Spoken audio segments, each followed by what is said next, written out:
Hello everyone, আজকের দিনটা আমি শুরু করলাম সকালবেলায় পুজো দেওয়া থেকে। তো এটা হলো উল্টোডাঙার হনুমান মন্দির। এখানে সেরকম কিছু ব্লগ করিনি। দেন চলে গেলাম বাগবাজার মায়ের ঘাটে, কারণ গঙ্গার জল নেওয়ার ছিল। আমার তো গঙ্গার ঘাটে এসেই এত ভালো লাগে সব সময়। তারপর ওটার থেকে কাছেই ছিল প্রাচীন শ্রী শ্যাম মন্দির, এটাকে খাটু শ্যাম মন্দিরেও তোমরা বলতে পারো।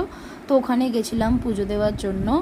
আমার ফার্স্ট টাইম এই জায়গাটায় যাওয়া, আমার খুব ভালো লাগছিল। দেন ওখান থেকে চলে এলাম আমরা মার্বেল প্যালেসে, এটাকে মল্লিক বাড়িও বলা হয়, যেটার একটা পার্ট হয়ে গেছে এখন সিদ্ধি বিনায়ক টেম্পল। এটাও আমার ফার্স্ট টাইম আজকে আসা। তো পুজোর ডালাটা কিনে নিয়ে চলে গেলাম মন্দিরের ভিতরে। দেখো কি সুন্দরভাবে এখানে আম দিয়ে ডেকোরেট করা হয়েছে গণেশ ঠাকুরকে, আমার এত ভালো লাগলো। আর এই যে হচ্ছে আমাদের ডালাটা চড়ানো হচ্ছে, এখানে মালাটা দেওয়া হচ্ছে। আমি তোমাদেরকে একবার পুরোটা দেখিয়ে দিই কি সুন্দরভাবে সাজিয়েছেন। আর এটা হচ্ছে এখানে হনুমান মন্দির। ওখান থেকে খিচুড়ি ভোগটা দিল প্রসাদ হিসাবে, আর বাইরে এরকম ম্যাঙ্গো ড্রিঙ্ক পাওয়া যাচ্ছিল। ওই সব খেয়ে বাড়ি এসে একটু রেডি হয়ে গেলাম, কারণ আজকে একটু রাতে বাইরে খাওয়া দাওয়া করার ছিল। তো আমরা এসে পড়েছি চায়না টাউনের ফেমাস বিগ বস রেস্টুরেন্টে। আমি, মা, বাবা আর আমার একটা বন্ধু।